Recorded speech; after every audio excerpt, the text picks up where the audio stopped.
she had to free herself from the cage. She has to unchain herself.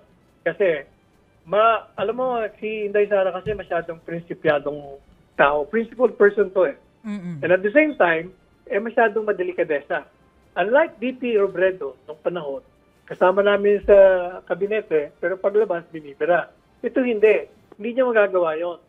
Kaya, Kiko mambibig niya, on matters siguro, there are siguro issues na she would want to express herself. Although, she was not also stopped by the president himself. Like, for instance, yung deal with the devil, the resumption of peace talks, hindi siya napigilan doon. Pero, marami na sigurong pagkakataon na gusto niya magsalita, hindi siya makapagsalita. Kaya, at saka, ito pa, alam mo, milyon-milyong tagahanga niya at tagasunod ang tuwang-tuwa sa pagkalas niya sapagkat alam nila na itong si BP Inday Sara ay nagsasuffer. Diyan, kasi na-box in nga siya. So, kaya ngayon, maligaya na lahat.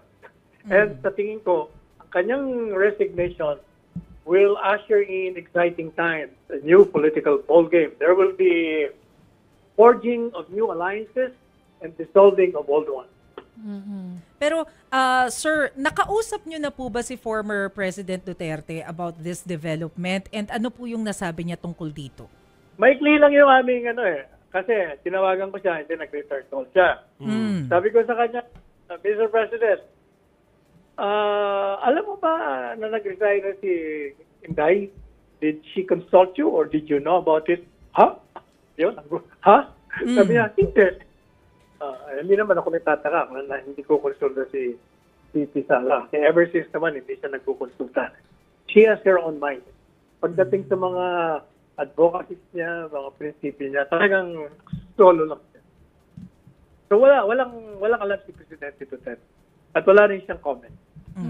Yes, sir. Si Chicky Vergel po ito, no? Kanina na-mention niyo po na, yes, itong pag-resign ni VP Sara ay huge loss to the Marcos administration. Yes. Kasi parang, parang humiwalay na siya talaga.